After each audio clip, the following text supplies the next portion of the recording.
Welcome back to the workshop. Today, we are taking a whimsical midweek trip down memory lane, reimagining a classic character from the beautiful Lake District, Beatrix Potter's beloved Mrs. Tiggy-Winkle.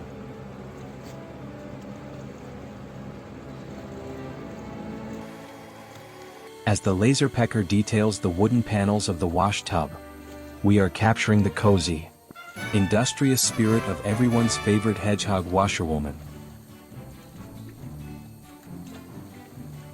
Did you know that Beatrix Potter actually owned a pet hedgehog named Mrs. Tiggy-Winkle? She used her real-life pet as the model to paint these famous illustrations, bringing a touch of real-world magic to her 1905 storybooks. Getting these fine storybook lines to translate cleanly onto a wooden canvas takes precise settings.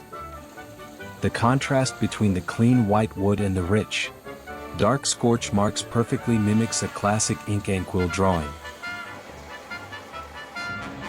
Whether she's washing, starching, or pressing, this custom nostalgic burn turned out absolutely gorgeous. Let me know your favorite childhood storybook tale in the comments. Smash that subscribe button and work safe.